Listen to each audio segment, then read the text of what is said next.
बिस्मिल्लाहिर्रहमानिर्रहीम। सबसे पहले तो अल्लाह ताला का बहुत बहुत शुक्र है कि उसने मुझे मौका दिया है कि मैं आप लोगों के सामने वो आयत पेश करूं सूरह फातिहा की, जिसके बाद सूरह फातिहा का ना सिर्फ मतलब बल्कि उसका फोकस, उसका सब्जेक्ट 360 घूम जाता है, 360 डिग्री घूमता है। मैं ऐसा क्यों कह रहा हूँ, इस पर हम डिटेल में बात करेंगे। आज इस आयत को ना सिर्फ हम क्वांटम फिज़िक्स के नज़रिए से देखेंगे, लेकिन पहले इसकी अरबी को खोल के देखेंगे। मेरी अरबी इतनी कोई ख़ास नहीं थी मैंने अरबी पे काम करना शुरू किया है मलिक जहांगीर भाई के साथ जो पॉडकास्ट की थी उसके कोई 1.5 या 2 महीने बाद। और अरबी एक ऐसी ज़ुबान है जिसमें ज़बर ज़ेर से या ज़रा सी आगे पीछे किसी भी हर्फ को या लफ्ज़ को करने से कम्प्लीटली ना सिर्फ मायने बदल जाते हैं बल्कि तासीर बदल जाती है। और ये कोई छोटी बात नहीं है।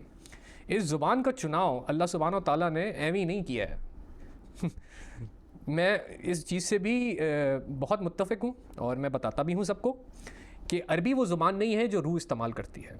अरबी वो ज़ुबान है जो इंसान इस्तेमाल करते हैं एक दूसरे से कम्युनिकेट करने के लिए, मुखातिब होने के लिए। क्योंकि अगर आपका रूह का कनेक्शन, अगर आपकी रूहानियत कमज़ोर है तो वो ज़ुबान आपको समझ में नहीं आएगी। अब यहाँ पे अरबी ज़ुबान आपके लिए बहुत सी आसानियाँ कर देती है, क्योंकि बहुत सी ऐसी सिचुएशंस, बहुत से ऐसे अल्फाज हैं जिनसे आप एक समंदर को, ठीक है, एक समंदर जितनी नॉलेज को एक लफ्ज़ में बंद करते हो। अब अगर हम इस आयत से शुरू करें, ईया का नाबुदू, ठीक है, ईया का, ये आयत का ये वर्ड ईया का, ये फोर्सिबली कह रहा है कि सिर्फ आप ही हो, सिर्फ तुम ही हो, ठीक है। ईया का नाबुदू जोड़ो, नाबुदू निकल रहा है अबद से। अबद का मतलब होता है इबादत करना, और इबादत करने का जो जुज़ है, जो एसेंस है, वो ये है कि आपने पूरी तरह से अपने आप को किसी के हवाले कर दिया है। अब वो जैसे बोलेंगे, जैसे कहेंगे, आपने वैसे चलना है, ठीक है। ईया का पूरी तरह से, आबुदू आपकी इबादत करते हैं। अच्छा, मज़े की बात ये, ईया का नाबुदू जब आप जोड़ के पढ़ते हो तो ये बनता है सिर्फ तुम्हारी ही इबादत करते हैं। और ये ईया का वर्ड जो है ना, ये सूफियों के लिए बहुत मायने रखता है। सूफिया कराम का ये मानना है कि ईया का जो लफ्ज़ है, ये लफ्ज़, इसके अंदर ऐसी फ्रीक्वेंसीज़ हैं जब आप इस वर्ड को बोलते हो ईया का, कि वो आपकी नफ्स को मारती है, ठीक है, आपकी ईगो को कम करती है। क्योंकि ईया का में आप ये बोल रहे हो ना, सिर्फ तुम्हारी, आप अपने आप की कंप्लीट नफ़ी कर रहे हो कि मैं तो हूँ ही नहीं, मैं किसी इक्वेशन में आता ही नहीं भाई, मुझे नहीं पता क्या करना है, आप ही हो। तो ईया का नाबुदू, सिर्फ आप ही हो जिसकी इबादत करनी है। व ईया का नस्ताइन, व ईया का नस्ताइन, नस्ताइन में क्या है, मदद मांग रहे हैं। अच्छा, ईया का नाबुदू, जब अबद को आपने आबदू कर दिया ना, तो वो सिर्फ ये नहीं कह रहा कि मैं आपकी इबादत कर रहा हूँ, इसका मतलब है कि हम आपकी इबादत कर रहे हैं। समझ रहे हैं इस वर्ड की पावर। अभी तक जितनी भी आयात थी वो हमें बता रही थी कि अल्लाह सुब्हानो ताला की वो सिफ़ात जिनसे उनको बहुत क्लियरली, बहुत वाज़े तौर पे, बहुत आसानी से पहचाना जा सकता है। और अल्लाह ताला को आप कैसे पहचानते हो? अल्लाह ताला की खलकत के ज़रिए। अल्लाह सुब्हानो ताला कहते हैं ना कि जब मैं चाहता था कि मुझे पहचाना जाए, मैं ज़ाहिर हो जाऊँ, तो मैंने खलकत बनाई, मैटर क्रिएट किया और उसमें ज़िंदगी या लाइफ को क्रिएट किया। अब जो लाइफ क्रिएट की गई है, जो ज़िंदगी क्रिएट की गई है, वो अल्लाह सुब्हानो ताला के हुक्म से क्रिएट हो रही है। और ये हुक्म, अगर सादा ज़ुबान में बोलूँ तो आपकी रूह है। एक ऐसा सॉफ्टवेयर है जो आपके अंदर अभी भी चल रहा है, ये कभी बंद नहीं होता है। और जब तक ये सॉफ्टवेयर, ये रूह, ये अम्र इलाही आपके अंदर मौजूद है, आपके पास एक रास्ता है अल्लाह ताला से डायरेक्ट इंटेंगलमेंट करने का। मैंने ये लफ्ज़ पहले इस्तेमाल किया था, इंटेंगलमेंट। मैं उम्मीद करता हूँ आप लोगों को काफ़ी हद तक समझ में आ गया होगा कि इंटेंगलमेंट में और सच्ची मोहब्बत में कोई ख़ास फ़र्क नहीं है, एक ही चीज़ है, ठीक है। इंटेंगलमेंट आज के ज़माने का लफ्ज़ है। जैसे पुराने ज़माने में कहते थे मोहब्बत में हर चीज़ का इलाज है, तो वो बड़ी ख़ास किस्म की मोहब्बत की बात हो रही है। ये वो वाली मोहब्बत है जिसमें आपको अगले से कुछ नहीं चाहिए, वो जहाँ है, जैसा है, बस खुश होना चाहिए। एक माँ बाप इस चीज़ को समझ सकते हैं कि वो सिर्फ चाहते हैं उनका बच्चा जो है खुश रहे, उनसे बेहतर हो, उनसे ज़्यादा तरक्की करे और उनसे ज़्यादा खुशहाली हासिल करें। यहाँ पे जब आप पूरी सूरह फातिहा को इन 3 हिस्सों में देखते हो तो मेरे लिए तो ये ऑटोमेटिकली इक्वेशन बन जाती है। ठीक है, मैथमेटिक्स से ऊपर की चीज़ है ये। मैथमेटिक्स एक ऐसी चीज़ है जो इंसान के शऊर ने या कॉन्शियसनेस ने दरियाफ्त की थी।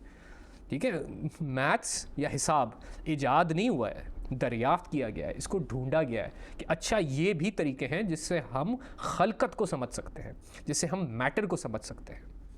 अब मैथ्स आपको खलकत तो समझा देगी लेकिन शऊर नहीं समझाएगी, ज़िंदगी को नहीं समझा पाएगी। उसकी बहुत बेसिक सी वजह है, बहुत सिंपल सी सादा सी वजह है कि शऊर के ज़रिए आपको मैथमेटिक्स मिली है। मतलब शऊर अगर ऊपर है तो मैथमेटिक्स इसके नीचे है। तो मैथमेटिक्स के ज़रिए, मैथ्स के ज़रिए आप शऊर को नहीं समझा सकते, लेकिन जितना भी आपके आसपास ज़िंदगी है, मैटर है, सॉलिड, लिक्विड, गैस है, एनर्जीज़ हैं, आप उनको समझा सकते हो और काफ़ी हद तक आप उन्हें काबू भी कर सकते हो। और इसका पहला नमूना, पहला रूहानी नमूना मेरे हिसाब से हमें सूरह फातिहा में मिलता है। ठीक है, अल्हम्दुलिल्लाह रब्बिल आलमीन। सबसे पहले तो उन्होंने इतना बड़ा आपके सामने रेवलेशन पेश कर दी है कि आलमीन हैं।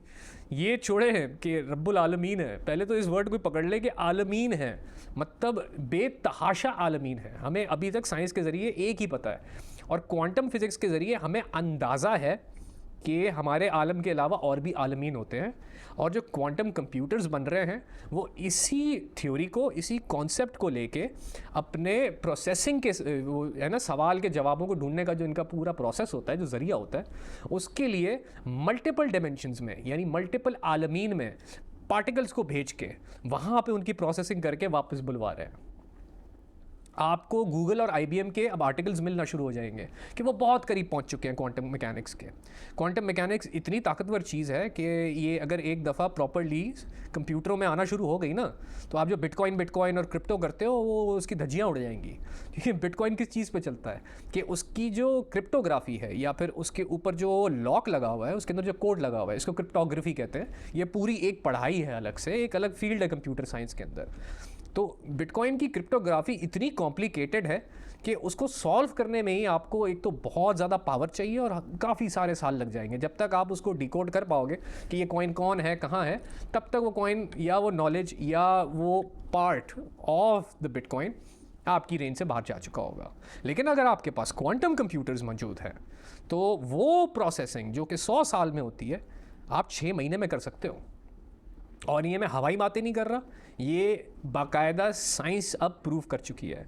आज से अगर 50 साल या 100 साल भी पीछे चले जाते हैं ना, तो ये बातें जब मैं कर रहा होता, आप लोगों ने मेरे पे इल्ज़ाम लगाना था ये जादूगर है या फिर ये पागल है या फिर इसने कोई उल्टी सीधी फिल्में देख ली या फिर इसने बहुत नशे कर लिए। जबकि आज मोहब्बत से ज़्यादा पावरफुल कोई जज्बा है ही नहीं, ये पूरी दुनिया मान सकती है और मान रही है। जब आप किसी चीज़ से मोहब्बत करते हो, किसी से अटैच होते हो, तो ऐसा होता है जैसे आप 24 घंटे उसके साथ हो, उसके ख़यालात, उसके बारे में चीज़ें सोचना, उसको महसूस तक करना आपके अंदर आ जाता है। जैसे एक माँ होती है अपने बच्चे को महसूस कर लेती है कि वो तकलीफ़ में है, चाहे वो कहीं भी हो, उसके सामने हो, उससे ड्रामेबाजी कर रहा हो या दुनिया के किसी भी कोने में हो। तो इसी को आप इंटेंगलमेंट कहते हो जी। आप क्वांटम की ज़ुबान में उसको बोल रहे हो तो सुनने में शायद भारी लग रहा होगा, बट यही है जेन्युइन मोहब्बत, बेलॉस मोहब्बत। ठीक है, आगे से आपको कोई रिटर्न नहीं चाहिए। अब ये मोहब्बत आपके साथ रहमान कर सकता है या रहीम कर सकता है, अर्रहमान और अर्रहीम कर सकता है। इंसान की काबिलियत के बाहर है ये, क्योंकि इंसान को बदले में कुछ ना कुछ चाहिए होता है, ये आपको समझना ज़रूरी है। अगर आपको कुछ भी नहीं चाहिए तो फिर वो इंसानी फितरत नहीं है। ठीक है, वो फिर इंसान मोहब्बत नहीं कर रहा है। फिर अल्लाह ताला ने आपको एक फैज़ अता फरमाया है, जिसको रहमान नहीं, जिसको रहीम कहते हैं, कि अर्रहीम कर दिया आपको, कि आप किसी से इतनी मोहब्बत कर पा रहे हो और उससे आप बदले में कुछ मांग भी नहीं रहे हो। यहाँ ये इक्वेशन आ जाती है, इय्याका नअबुदु व इय्याका नस्तईन। और देखें, अभी तक हमें ये बताया जा रहा था कि अल्लाह ताला रब्बुल आलमीन है। ठीक है, फिर अल्लाह का वर्ड है जिसमें वेव कोलैप्स फंक्शन की सारी नॉलेज कोडेड है। फिर अर्रहमान अर्रहीम जो पूरी एक दुनिया है। मैंने बहुत सादा ज़ुबान में और बहुत आसान करके समझाने की कोशिश की कि रहमान और रहीम क्या है, वरना पूरी तरह तो मैं भी नहीं समझा सकता।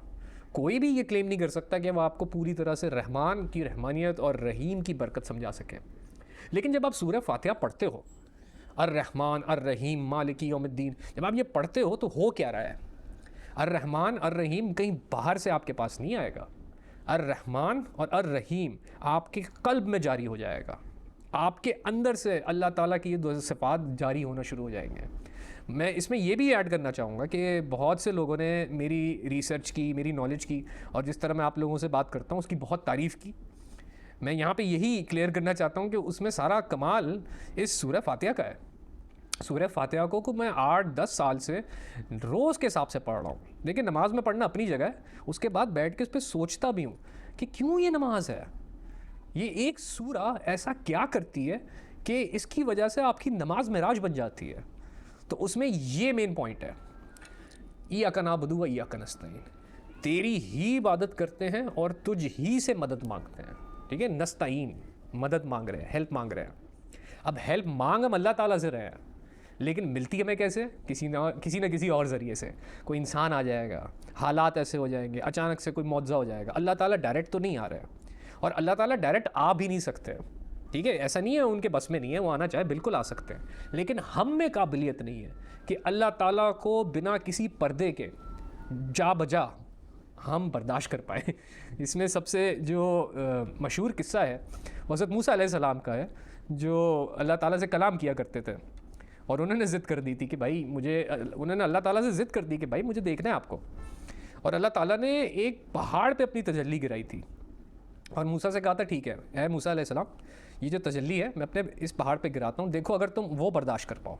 ठीक है, और वो भी रिफ्लेक्टेड। ठीक है, डायरेक्ट तजल्ली नहीं आ रही, उस पहाड़ से तजल्ली एक तरह से रिफ्लेक्ट होके बाउंस होके आ रही है। तो हज़रत मूसा अलैहिस्सलाम वो भी नहीं बर्दाश्त कर पाए थे। वो इतनी जलाली तजल्ली थी कि कहा जाता है कि वो बेहोश हो गए थे। अब ये एक पैगंबर की बात हो रही है जिनको अल्लाह ताला ने ख़ुद चुना, जिनके ऊपर तकरीबन एक किताब ही नाजिल हुई, और जिनको आज तक यहूदी मानते हैं। ठीक है, उन्हीं की सुन्नत को फॉलो कर रहे हैं ना। तो जब वो नहीं बर्दाश्त कर सके तो हम कैसे बर्दाश्त करेंगे? इसमें मालिक यौमिद्दीन आ जाता है कि ये वो हस्ती है जिसने वक्त को क्रिएट किया हुआ है। अब आजकल के ज़माने में बहुत से लोग ये दावा कर सकते हैं कि मैं इस घर का मालिक हूँ। अगर आप प्राइम मिनिस्टर हो तो आप ये भी कह सकते हो कि टेम्परेरी तौर पे मैं इस मुल्क का मालिक हूँ। आप बहुत सी चीज़ों की ओनरशिप ओन कर सकते हो, इसलिए क्योंकि अल्लाह ताला ने हमें वो ओनरशिप दी है, हमें उन्होंने इजाज़त दी है कि हम इन चीज़ों को ले सकें, इन्हें इस्तेमाल कर सकें। लेकिन अल्लाह ताला ने ये कभी नहीं कहा कि तुम्हारी ये मलकियत है। अल्लाह ताला ने कहा मैं तुम्हें ये चीज़ें अता फरमा रहा हूँ ताकि तुम शुक्र करो। याद है, अल्हम्दुलिल्लाह, सारी तारीफ़ें है ही अल्लाह के लिए। जब आप एक साइंटिफिक या फिर एक रूहानी नज़रिए से, ये दोनों नज़रिए ऐसे हैं, जेन्युइन अगर आप साइंसदान हो तो आपको ये पता होगा कि हमें आज तक साइंस नहीं ये साबित कर सकी या इस राज को खोल सकी कि ज़िंदगी है क्या। आप और मैं ज़िंदा तो हैं, तो हमें ये पता है कि ज़िंदा होने की निशानियाँ क्या है, लेकिन ज़िंदा कैसे होते हैं, ज़िंदा होने का राज क्या है, ये अभी तक हमारे पास नहीं है और ना आ सकता है, क्योंकि ये इंसान की काबिलियत से फ़िलहाल बाहर है। क्योंकि जब आप ज़िंदा हो रहे हो तो आपको शऊर, कॉन्शियसनेस अता हो रही है, और कॉन्शियसनेस एक ऐसी चीज़ है जो कि मैटर के फॉर्म में या फिज़िकल फॉर्म में नहीं है। देखिए ना, अब मैं आपके सामने बैठा हूँ, मेरा एक दिमाग है, दिमाग को आप एक्सरे करके MRI करके देख सकते हो, लेकिन इस दिमाग के अंदर जो मेरा शऊर है वो तो आप नहीं देख सकते। वो शऊर कैसे दिखेगा? अगर मैं आप लोगों से इंटरैक्ट करूँगा, मैं आप लोगों से बात करूँगा, मैं आप लोगों के बीच में आके बैठूँगा, मैं आप लोगों के साथ कोई काम करूँगा, तो आहिस्ता आहिस्ता ज़ाहिर होगा। ठीक है ना? इसी तरह इय्याका नअबुदु, कि सिर्फ तेरी ही इबादत करते हैं। आप जिसकी भी इबादत कर रहे हो ना, इनडायरेक्टली या डायरेक्टली, वो अल्लाह ताला की ही इबादत है। क्योंकि अल्लाह ताला ने शैतान जैसी मखलूक को भी, जो इब्लीस हुआ करता था, उसको भी ये ताकत दे दी है कि तुम अपने पैगंबर रख सकते हो, तुम्हारी अपनी किताबें होंगी।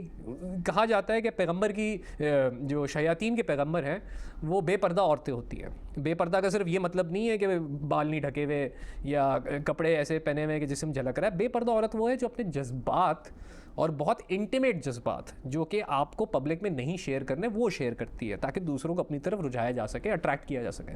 तो इसमें सेक्सुअल डिज़ायर्स प्राइमरी आ जाते हैं। इसका ये बिल्कुल भी मतलब नहीं है कि अगर कोई खातून पॉलिटिशियन है या बिजनेस वूमन है तो वो इस कैटेगरी में आती हैं, क्योंकि वो एक स्ट्रक्चर के अंदर चल रही है ना। उस स्ट्रक्चर के अंदर वो अगर अपने मॉरल्स को, एथिक्स को बैलेंस करके चलें तो उसमें कोई प्रॉब्लम नहीं है। लेकिन ऐसी ख़वातीन जिनकी नीयत ही ये है कि मुझे दूसरे को अपने काबू में लाना है ताकि मैं उससे अपने काम निकाल सकूं, इनको कहा जाता है कि ये शयातीन की पैगंबर है। इसी तरह शयातीन की जो है, शैतान की जो किताब है, शैतान का जो कुरान है, वो कहा जाता है कि फहाशी मतलब वल्गर शायरी, ठीक है, वल्गर पोइट्री, ऐसी पोइट्री जो कि आपके अंदर नेगेटिव इमोशंस, एग्रेशन और क्या कहते हैं, सेक्सुअल फेटिशेस, ये आपके अंदर उजागर करे। ये शैतान का कुरान समझा जाता है। मतलब इतनी पावर अल्लाह ताला ने उसको दी हुई है। लेकिन मालिक यौमिद्दीन की वो दिन, जिस दिन सबका हिसाब होना है, वक्त ख़त्म होने के बाद जब दोबारा शुरू किया जाएगा, तो उस वक्त का अल्लाह ताला के अलावा और कोई मालिक नहीं होगा। ये जब आपको क्लियरली समझ में आ जाए तो फिर अल्लाह ताला के अलावा और किसी की इबादत करना लॉजिकली नहीं है। ठीक है ना, 2+2 4 वाला मसला आ जाता है कि जब हर चीज़ बना ही अल्लाह ताला रहे हैं, अगर मुझे भी मालिक होने का, किसी चीज़ की ओनरशिप लेने का, कि ये मेरा ही बच्चा है, ये मेरा घर है, ये अल्लाह ताला ने अता किया हुआ है, तो ये अल्लाह ताला वापस भी ले लेंगे। तो ये जो सेंटेंस है, इय्याका नअबुदु व इय्याका नस्तईन, ये ईगो डेथ कहलाती है। अब ईगो डेथ को समझिएगा, ये बहुत इंटरेस्टिंग और बहुत पावरफुल कॉन्सेप्ट है, क्योंकि इसको सूफियों में कहा जाता है नफ्स को मारना। अच्छा, मज़े की बात यह है, मैंने ये सारे प्रोसेस ट्राई किए हैं, यहाँ तक कि मैंने साइकेडेलिक्स भी ट्राई किए हैं, तो नफ्स को कम्प्लीटली मारा नहीं जा सकता, पॉसिबल नहीं है।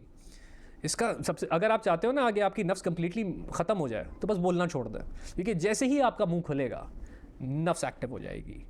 क्योंकि बोलने के लिए आपको किस चीज़ की ज़रूरत है? ज़ुबान की ज़रूरत है। अगर आप एहसासात पे चल रहे हो तो आप रूह की ज़ुबान बोल रहे हो, फिर आपकी जो है नफ्स एक्टिव नहीं है।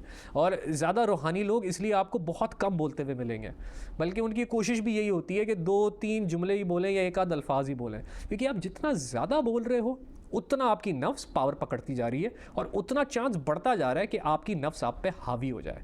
लेकिन अगर आपका ये कॉन्सेप्ट क्लियर है कि अल्लाह ताला के अलावा कोई और शय है ही नहीं जो क्रिएट कर सके, तो फिर आप बोलो ना बोलो, आप जियो या ना जियो, ये कॉन्सेप्ट, ये ख्याल एक फ्रीक्वेंसी की तरह आपको एक वाइब्रेशन में ले जाएगा, एक माइंडसेट में ले जाएगा। माइंडसेट को आप वाइब्रेशन कह सकते हो। फ्रीक्वेंसी वो थॉट है जो आगे जाके वाइब्रेशन क्रिएट कर रही है, ठीक है। वो पहला दाना है जो पूरा का पूरा एक फलदार दरख्त बना देता है।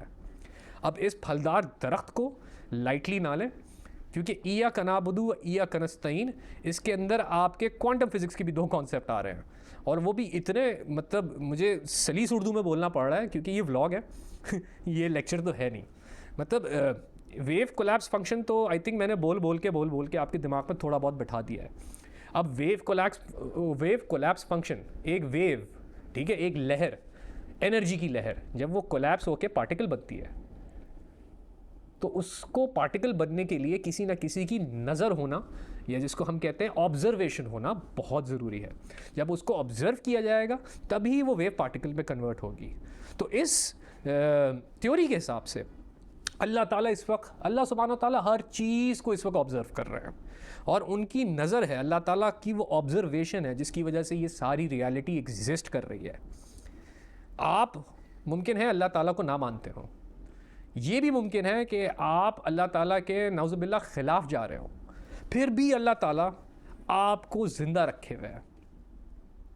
ये एक झटका है अगर आप इसको समझ जाओ कि नाफरमानी की हद पे जाने के बावजूद अल्लाह ताला ने आपका रहमान का हक़ नहीं छीना है कि आपको हर वो चीज़ दी जाए जो एक रहमान आपको देता है। और जब आप इस स्टेटमेंट को, observer effect, wave collapse function, और तीसरा वाला प्रेयर क्या है? Prayer is direct communication with Allah Taala. तो इसमें आप क्या कर रहे हो? इसमें आप इंटेंगलमेंट कर रहे हो। एक तो इंटेंगलमेंट वो है जो अल्लाह ताला ने आपके साथ की हुई है, जो अल्लाह ताला फरमाते हैं कि मैं तुम्हारी शरक़ से भी ज़्यादा करीब हूँ। तो अल्लाह ताला हर वक्त आपके साथ इंटेंगल्ड है, आपको नहीं पता है। जैसे ही आप ये आयत पढ़ना शुरू करते हो और इसको अब्जॉर्ब करना शुरू करते हो, तो आपको अंदाज़ा होना शुरू हो जाता है कि आपका दिमाग मुश्किल से 5 या 10% जो आप इस्तेमाल कर रहे हो। बाकी जितना भी आपका दिमाग है, आपका जिस्म है, आपका दिल है, आपका खून है, जिस्म के अंदर जितनी चीज़ें चल रही हैं ये सारी ऑटो पायलट पे है। इनको कौन चला रहा है आपको नहीं पता, लेकिन वो चला रहा है। और जब आप इय्याक नअबुदु व इय्याक नस्तईन पे फोकस करते हो ना, तो आहिस्ता आहिस्ता आहिस्ता आप अपनी बॉडी की अवेयरनेस लेना शुरू हो जाते हो। इसको ईगो डेथ कहते हैं, क्योंकि आपकी ईगो, आपकी नफ्स हमेशा मैं के कॉन्सेप्ट पे काम करती है कि मैं बहुत अच्छा हूँ मैंने ये मार्का अचीव किया, मैंने उससे लड़ाई की और मैं जीत के आ गया, मैंने बहुत नॉलेज हासिल की।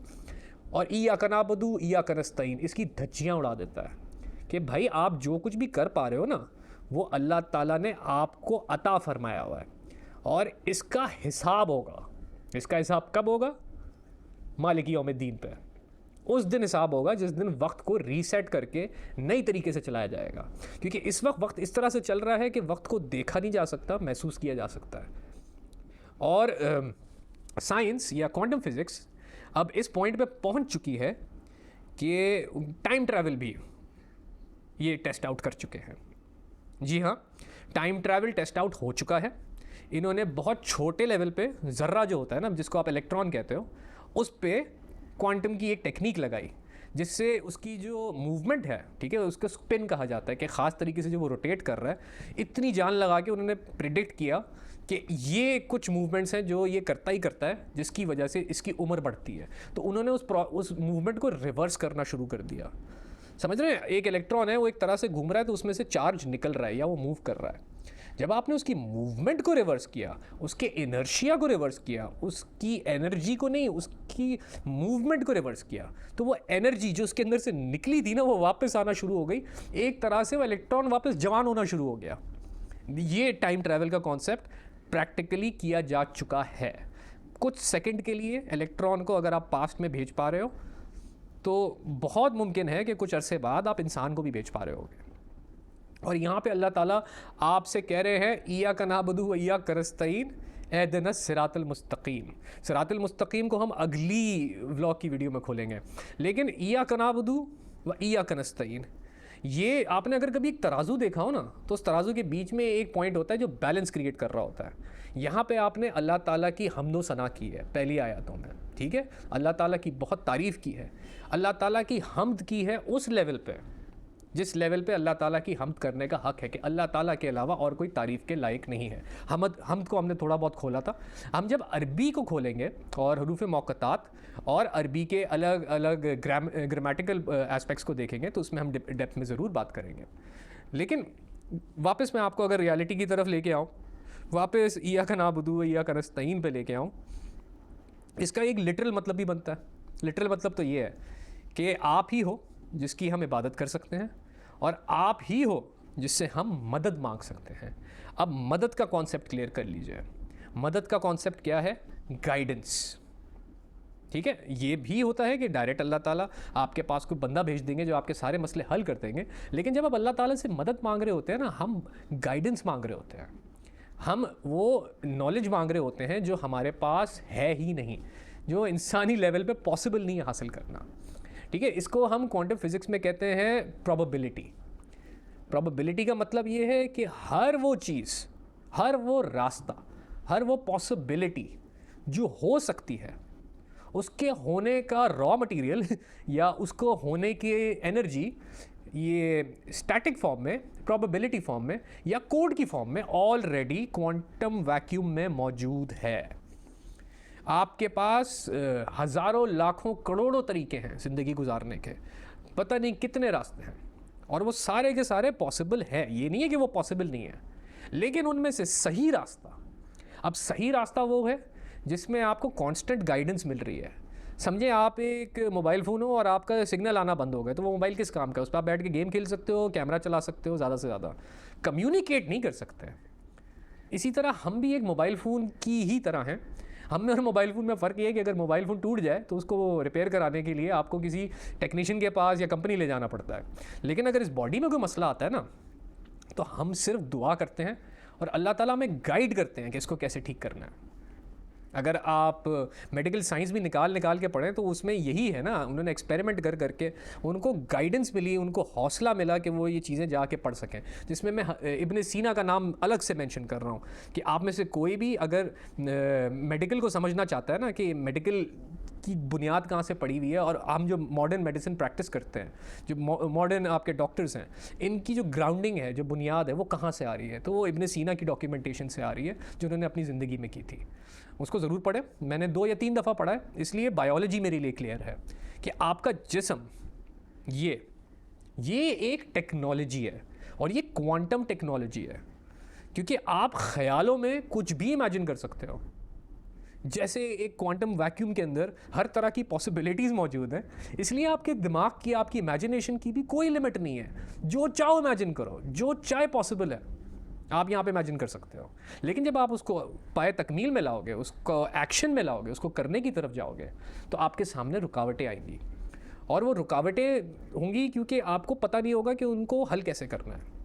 लेकिन जब अगर आपका ये कॉन्सेप्ट क्लियर है कि मैं उस रब की इबादत कर रहा हूँ जिसको ना देखा जा सकता है, ना सुना जा सकता है, ना समझा जा सकता है, ना चखा जा सकता है, ना सूंघा जा सकता है, ना महसूस किया जा सकता है, सिर्फ मैक्सिमम क्या एक ख्याल है, इससे ज़्यादा नहीं है, तो कोई भी दुनिया का प्रॉब्लम आप पे हावी ही नहीं होगा।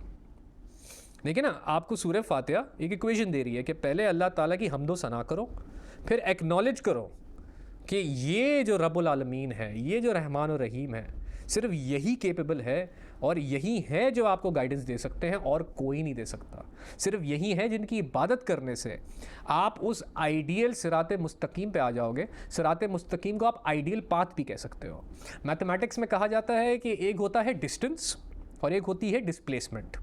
ठीक है, डिस्टेंस का मतलब ये है कि मैं यहाँ हूँ, अब मुझे यहाँ पहुँचना है, तो डिस्टेंस ये कहेगा कि क्योंकि रास्ते में 3-4 घर हैं, तो मैं यहाँ घूम के यहाँ से ऐसे जाऊँगा और अपनी मंजिल तक पहुँच जाऊँगा। ठीक है, लेकिन डिस्प्लेसमेंट कहती है कि अगर मैं यहाँ हूँ और मुझे यहाँ पहुँचना है, तो जो सबसे छोटा रास्ता है वो यूँ सीधा जा रहा है। ठीक है, अब बीच में बिल्डिंग आ रही है, बीच में गाड़ियाँ आ रही हैं, बीच में कोई आपका दुश्मन आ रहा है, बीच में कोई मंदिर मस्जिद इस तरह की चीज़ आ रही है, डज़ नॉट मैटर। डिस्प्लेसमेंट के ज़रिए आप वो डिस्टेंस कैलकुलेट कर पाते हो जो ऑन अ फिज़िकल लेवल सबसे छोटा और सबसे इफ़ेक्टिव मेथड है।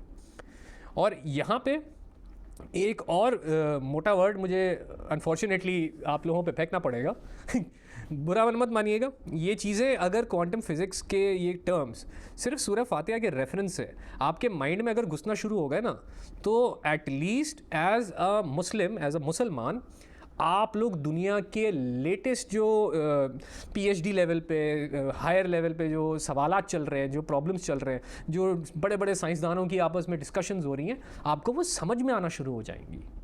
और ये जो आखिरी कॉन्सेप्ट इस वीडियो का मैं आपके सामने पेश कर रहा हूँ, इसको कहते हैं क्वांटम टनलिंग। क्वांटम टनलिंग का मतलब ये है, अभी मैंने आपको डिस्प्लेसमेंट समझाई ना, क्वांटम टनलिंग से ये डिस्प्लेसमेंट भी ख़त्म हो जाती है कि पॉइंट ए पे एक पोर्टल खुलेगा, इसको यूं समझ लें। ठीक है, ये ब्लैक होल है, ये पॉइंट ए पे खुला और पॉइंट बी पे वाइट होल खुला। ब्लैक होल से आप घुसते हो, वाइट होल से आप निकलते हो। तो ये क्वांटम टनलिंग ने इस डिस्प्लेसमेंट को ही ख़त्म कर दिया। आप यहाँ से घुसोगे, इंस्टेंटली यहाँ से बाहर निकलोगे, ये बीच का डिस्टेंस, डिस्प्लेसमेंट ऑल गॉन। अब ये इस आयत के अंदर आपको मेंशन किया जा रहा है कि इय्याका नअबुदु व इय्याका नस्तईन, कि हम सिर्फ तेरी ही इबादत करते हैं और सिर्फ तुझ ही से मदद मांगते हैं। अब ना अल्लाह ताला को आप देख सकते हो, ना सुन सकते हो, ना महसूस कर सकते हो, तो अल्लाह ताला अगर आपको गाइडेंस देंगे तो वो आप तक कैसे पहुँचेगी? क्वांटम टनलिंग से ही पहुँचेगी, क्योंकि आपने दुआ की। आपका और अल्लाह ताला का जो कनेक्शन है, जो इंटेंगलमेंट है, वो क्वांटम टनलिंग के लेवल पे हुआ हुआ है। क्योंकि क्वांटम टनलिंग और इंटेंगलमेंट प्रीटी मच 19-20 का फ़र्क आ जाता है। क्वांटम टनलिंग के अंदर आप मूव कर रहे हो, लेकिन इंटेंगलमेंट के अंदर दो पार्टिकल्स हैं, वो एक दूसरे से इस तरह जुड़े हुए हैं कि अगर ये नीचे जा रहा है तो ये भी नीचे जा रहा है, ये ऊपर जा रहा है तो वो भी ऊपर जा रहा है, ये सैड है तो ये भी सैड है, ये खुश है तो ये भी खुश है। समझ रहे हैं? अब आपने जब इय्याका नअबुदु व इय्याका नस्तईन को पढ़ना शुरू किया और इसको एब्जॉर्ब करना शुरू किया, तो आपने क्वांटम टनल खोल दिया है। पहले तो अल्लाह ताला आपको ऑब्जर्व कर रहे थे, अब आप अल्लाह ताला को ऑब्जर्व कर रहे हो। ये थोड़ा सा ट्रिकी है पकड़ना, क्योंकि अल्लाह ताला को आप ऑब्जर्व नहीं कर सकते। अल्लाह ताला को आप सिर्फ एक्नॉलेज कर सकते हो, जिसको आप कहते हैं ना, मैं ईमान ले आया कि अल्लाह ताला ला इलाहा इल्लल्लाह, ला इलाहा इल्लल्लाह पे भी मैं पूरा एक ब्लॉग बनाना चाहता हूँ। इसमें इतनी नॉलेज कोडेड है कि अभी तक मैं कान पकड़ के बैठ जाता हूँ कि अल्लाह ताला ने एक इतने से सेंटेंस में इतनी पावर कैसे डाल दी। और ये जो अरबी का जो मौज़ा है, क्योंकि अरबी बनी तो दुनिया में ही है, लेकिन जब कुरान पाक इस ज़ुबान में नाजिल हुआ है तो एक एक हरूफ को इतनी गहराई अल्लाह ताला ने दी है कि आज भी मॉडर्न से मॉडर्न एआई इसको रेप्लिकेट नहीं कर पा रही। उसकी वजह यह है कि अरबी के जो हरूफ हैं, एक एक हरूफ एक एक यूनिवर्स को, एक एक आलम को रिप्रेजेंट करता है। ये मैं बहुत सादा ज़ुबान में बता रहा हूँ, ये इससे ज़्यादा कॉम्प्लिकेटेड है और ये एक एआई नहीं कर सकती। एआई के पास सिर्फ वही नॉलेज है जो आप उसको दे रहे हो। अगर एआई के पास डेटा सेट नहीं है ना, अगर उसने किसी और तलत मज़र को इस तरह की बातें करते हुए नहीं सुना हुआ, तो वो मेरे सवालों का जवाब नहीं दे पाएगी। लेकिन अल्लाह ताला के पास हर चीज़ का सलूशन मौजूद है, क्योंकि इन्फिनिट लेवल पे उन्होंने प्रोबेबिलिटी एक्टिवेट की हुई है और आपको चॉइस दे दी है कि आपकी मर्ज़ी है क्या करता है। अब अगर आप इय्याका नाबुदु व इय्याका नस्तईन के माइंडसेट से चल रहे हो तो आपकी ईगो मर जाएगी। मैं दोबारा बोलता हूँ, इय्याका नाबुदु व इय्याका नस्तईन ये ऐसी आयत है कि इसको समझने से आपकी नफ्स मर जाएगी और वापस तब ही आएगी जब आप उसको बोलोगे कि वापस आना है। ये इतना पावरफुल कॉन्सेप्ट है। मतलब मुझ पे जब ये हिट हुआ ना तो मैंने मीडिया ही छोड़ दिया, क्योंकि मैं मीडिया में घुसा हुआ था अपनी ईगो की वजह से। मतलब आजकल के ज़माने में ज़्यादातर लोग ईगो पे ही चल रहे होते हैं ना कि मुझे कुछ अचीव करना है लाइफ में। तो मीडिया में मैं इसीलिए घुसा था कि मतलब मुझे आसान लगता था। मैं फिज़िक्स, केमिस्ट्री, मैथमेटिक्स के बैकग्राउंड का, मैंने क्वांटम फिज़िक्स एक्चुअली में पढ़ी हुई है, ए लेवल्स में पढ़ी हुई है, न्यूक्लियर फिज़िक्स पढ़ी हुई है। तो मैंने कहा मैंने इतनी भारी भारी चीज़ें पढ़ी हुई हैं तो कोई आसान सी चीज़ लेते हैं जिसमें मेहनत कम और पोटेंशियल और पावर ज़्यादा मिले। लेकिन जितना आप मीडिया के अंदर घुसते जाते हो ना, एक तो वो दुनिया जो आपको कैमरे पे दिख रही है, फिर एक वो दुनिया है जो उस कैमरे की इर्द गिर्द मौजूद है, जो उस दुनिया को, उस फ्रेम को बना रही है। इसमें मीज़ान सैन का कॉन्सेप्ट आता है, इस पर भी हम लोग इंशाल्लाह बहुत डिटेल में बात करेंगे। ये जो मीज़ान सैन है, ठीक है, ये एक तरीके से एक लफ्ज़ है जिसके ज़रिए डायरेक्टर अपनी दुनिया, अपना आलम क्रिएट करता है। तो सोचें आप इय्याका नाबुदु व इय्याका नस्तईन एक्नॉलेज कर रहे हो कि ना आपको ये पता है कि सही तरीका क्या है चलने का। आपके पास सिर्फ एक ही ऑप्शन है कि अगर आपको वो क्वांटम टनलिंग वाले लेवल पे अल्टीमेट गाइडेंस के साथ बग़ैर अपनी ईगो के चलना है तो आपको अल्लाह की ही इबादत करनी है और किसी की नहीं करनी। और मज़े की बात, इय्याका नाबुदु ये लिखा हुआ इस तरह है कि तेरी ही हम इबादत करते हैं। हम बहुत इंपॉर्टेंट है, क्योंकि हम जब वर्ड आपने इसमें डाल दिया अरबी में तो आपने बिल्कुल ही जड़ से ईगो का कॉन्सेप्ट ख़त्म कर दिया कि आप अकेले नहीं हो जो इबादत कर रहे हो। जितने भी मोमिन हैं, जितने भी मुसलमान हैं, वो सब लोग जो इबादत कर रहे हैं वो एक्चुअल में हकीकी तौर पे आप ही की इबादत कर रहे हैं। अगर वो किसी बुत की भी इबादत कर रहे हैं तो उस बुत की इबादत करने की कैपेबिलिटी या वो छूट अल्लाह ताला ने ही आपको दी है, वरना आप नहीं कर पाओगे। अल्लाह ताला पकड़ पे आ जाए तो फिर तो मतलब सिराते मुस्तकीम की चॉइस नहीं रहेगी, फिर आपको सिराते मुस्तकीम पे चलना ही पड़ेगा।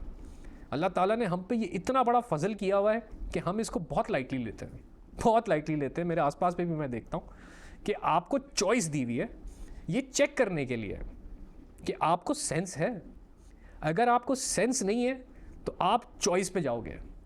अगर आप में थोड़ी सी भी सेल्फ रियलाइजेशन आ गई कि बग़ैर मेरी रूह की मदद के, मेरी रूह से जो गाइडेंस आ रही है उसके बग़ैर मैं इस दुनिया में नहीं चल सकता, तो आपने वो लेवल ऑफ नॉलेज अपने अंदर एक्टिवेट कर ली जो ना आपको किसी किताब में मिलेगी, जो ना आपको कोई सिखा सकता है, जो ना लफ्ज़ों में मौजूद है। मतलब एक हद तक आप लोगों से जो नॉलेज मैं शेयर कर रहा हूँ इन व्लॉग्स के ज़रिए, ये मुझे कहीं लिखी भी नहीं मिली है। मैंने क्वांटम फिज़िक्स पढ़ी, मैंने फ्रीक्वेंसीज़ पढ़ी, मैंने साउंड पे काम किया और मेरे अंदर ही ये सारी नॉलेज जमा होते होते होते एक नक्शा लेना शुरू हो गई। मैंने 2015 में क्वांटम मैकेनिक्स की किताबें आती हैं वो उठाना शुरू कर दी। इतने कॉम्प्लेक्स फार्मूला लिखे हुए थे कि मैं कहता था ये मतलब काला जादू ही कर रहे हैं। ये किस किस्म के फार्मूलाज हैं, ये किस किस्म के लफ्ज़ हैं। बट इस वक्त मुझे वो सारे समझ में आते हैं। तो इसमें मेरा कोई कमाल नहीं है, इसमें कमाल अल्लाह ताला का है कि उन्होंने वो फ़ज़ल मुझे अता किया कि ये चीज़ें मेरे अंदर खुल गई। और उसी अल्लाह ताला का फ़ज़ल और करम है कि मैं आप लोगों के साथ ये चीज़ें शेयर कर पा रहा हूँ। क्योंकि अगर आपने मॉडर्न ज़माने के हिसाब से सूरह फातिहा को इय्याक नअबुदु व इय्याक नस्तईन पर आ गया है इहदिना सिरातल मुस्तकीम, फिर सिरातल लज़ीना अनअमत अलैहिम गैरिल मग़दूबि अलैहिम वलद्दालिन कर लिया। देखिए ना, सिरात मुस्तकीम आइडियल राह पे, सीधी राह पे चला। इस पर हम डिटेल में बात करेंगे क्योंकि ज़िंदगी में आप आगे पीछे देखो तो सीधी राह कहीं दिखती नहीं है, सारी चीज़ें ऊपर नीचे टेढ़ी मेढ़ी ही जा रही है। तो ये सीधी राह क्या है, इसकी हम डेप्थ में जाएंगे। लेकिन आज की एपिसोड ख़त्म करने से पहले मैं एक छोटा सा आप लोगों को रिव्यू देना चाहूँगा कि एब्सोल्यूट रियलिटी, ठीक है, हक या असल में है सब कुछ क्या, ये हमें नहीं दिख रहा है ना, ये भी अल्लाह का हम पे फजलो करम है। क्योंकि जब आप रियलिटी को उसके कोर लेवल पे जाके समझने की कोशिश करते हो ना, तो वो बहुत ड्रॉनी लगती है। मैं अगर आपको कहूँ कि ये जितने रंग आप देख रहे हो ये असल में नहीं है, ये सब आपके माइंड में बन रहे हैं। यहाँ तक कि आप जो आवाज़ सुन रहे हो, ये आवाज़ भी आपका माइंड, आपका ब्रेन आपको बना के दे रहा है। ये साउंड भी असल में एग्जिस्ट नहीं करती। कितनी खौफनाक से थॉट है। यानी आज तक आपने जो कुछ देखा है, जो कुछ सुना है, सब झूठ है, सब एक धोखा है, सब एक हॉलोग्राम है। ठीक है, क्वांटम फिजिक्स में कहते हैं हॉलोग्राम है। अब इस हॉलोग्राम में कैसे मूव करना है, इसकी नॉलेज तो आपको वही दे सकता है जिसने ये हॉलोग्राम बनाया है। जो इस सिस्टम का हिस्सा है वो कभी भी इस सिस्टम को परफेक्टली नहीं चला सकता। इसलिए सिर्फ अल्लाह ताला की ही इबादत हो सकती है और सिर्फ अल्लाह सुब्हानो ताला से ही गाइडेंस मिल सकती है कि हम सही चल सकें। आखिर में मैं आप सबका बहुत शुक्रगुजार हूँ। अल्लाह ताला ने बहुत करम किया है कि सबसे पहले तो मुझे आप लोगों की कम्युनिटी में इंट्रोड्यूस किया कि मैं अब इसका हिस्सा बना हूँ, और मेरे पास जो अदना सी नॉलेज है वो आप लोगों तक पहुँचाने के लिए आप लोग ही मुझे सपोर्ट कर रहे हो। यकीन करें अभी तक यूट्यूब से मैंने $1 भी नहीं लिया है, वो मोनेटाइज्ड है। लेकिन अगर मैंने उस हिसाब से वीडियोस बनाना शुरू कर दी ना कि वायरल होना है, मतलब मोनेटाइजेशन से पैसे कमाने हैं, तो फिर मैं आपसे इस तरह बैठ के बात नहीं कर पाऊँगा, फिर मुझे हैवी एडिट्स करनी पड़ेंगी। तो अल्लाह ताला का बेहद करम है कि हम एज अ कम्युनिटी, अब ये नॉलेज खाली मैं आपको नहीं दे रहा हूँ, आप सब मिल के ये नॉलेज यूट्यूब पर डाल रहे हैं, क्योंकि हर वो शख्स जो मुझे फ़ंड कर रहा है उसका इसमें सदका जारिया का हिस्सा बन चुका है। तो बराए मेहरबानी इस सदका जारिया को कंटिन्यू रखिए। हम ये सीरीज़ कंप्लीट करेंगे, ये तकरीबन 25 से 30 एपिसोड्स हैं। मैं इसका एक कोर्स आउटलाइन भी आपके साथ शेयर करूँगा, और एक दफ़ा ये 25 से 30 एपिसोड्स पूरी हो जाएंगी इंशाल्लाह, मैक्सिमम 4 से 6 महीने में हो जाएंगी। तो फिर मैं अपनी तरफ से घुस के आप लोगों के लिए दबा के रील्स बनाऊँगा जो हैवी ड्यूटी एडिटेड होंगी। उस पॉइंट तक पहुँचने से पहले मेरी दिल से दुआ है कि आप लोग सब अल्लाह ताला के हिफ्ज़ व अमान में रहें, और ये नॉलेज आप लोगों को ना सिर्फ फ़ायदा दे बल्कि आप लोगों को वो कॉन्फिडेंस दे कि आप दुनिया में अकेले खड़े होकर बड़े से बड़े मार्कर को फ़तह कर लें।